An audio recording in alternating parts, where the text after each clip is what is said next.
Sidney, welcome back to Shot Talk. So, 75, was it? February 75, Lisa Robinson gets a hold of you?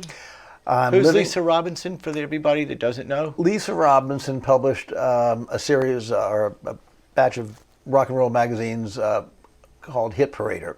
And she was close with the Rolling Stones and several other major players. And I'm living at my mother's house. I'm 20 years old, 19 years old, and I get a phone call from Lisa Robinson. And she says, Sidney, I'm not sure if you're aware of it or not, like I'm not aware of it, but Paul McCartney is in New Orleans for a few weeks to record an album. Do you have it in your schedule to work with him? Which album? Venus and Mars.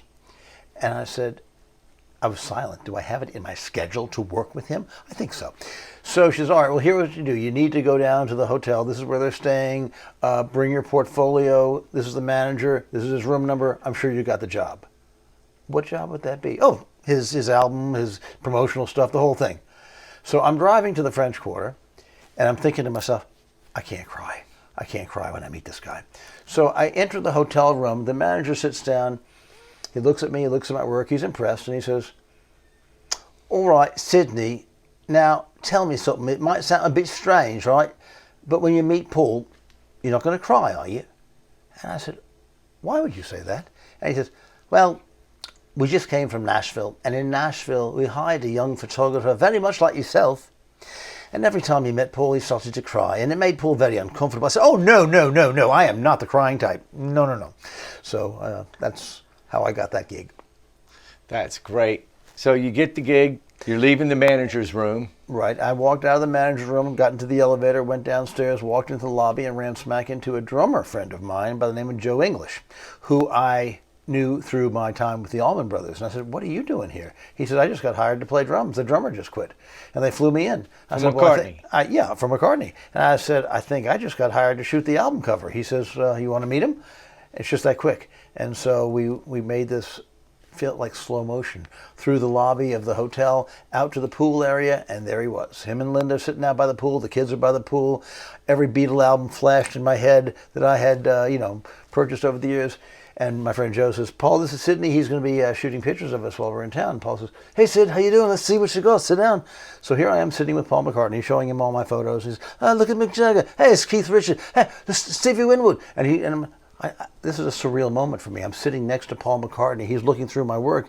And then Linda pulls a couple of rolls of film out of her purse, and she says, Sidney, we don't have any way of... These are our photos from home. Do you have a darkroom? Could you take these home with you and print them up for us? Like I'm going to say no. So I ran home, developed and printed the pictures, rushed back to the hotel so I could spend more face time with the McCartneys. I get into the elevator, and bam, there he is. He says, hey, Sid, how you doing? Well, at that point in time, my life could have ended right there because a Beatle had recognized me and said hello to me by name, so I was good. That's fantastic. Mardi Gras Day, 1975. I was walking down St. Charles Avenue in New Orleans during the parades, and I had already been tipped off that Paul and Linda and the band would be up on a balcony above the street where the parades were passing. So I looked up, and there they were. Paul was throwing beads down at the crowd, didn't think anybody even knew who he was, and at that point they probably didn't. But he was showing pictures. I was shooting pictures of him up on the balcony. And then I went up there to join them and took several pictures of them, interacting with the crowd, throwing beads. And at one point, Paul and Linda thought they could go down into the crowd and walk around the streets without being noticed because they were in clown makeup. And they rushed up pretty quickly because they got noticed. So they were right back up the stairs. A secondary story, which doesn't have anything to do with Mardi Gras Day, but Dr. John, who is synonymous with New Orleans, musician, had a concert. And Paul and Linda went to see his concert, and they dressed up in their clown makeup. They were on the side of the stage, so well disguised as clowns that Dr. John's security crew threw them off the stage.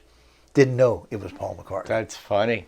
And Dr. John remembers that to this day. Well, he's deceased now, but a few years back, Dr. John said to me in his very Dr. John accent, yeah, I remember the McCartneys. That was a funny story that day.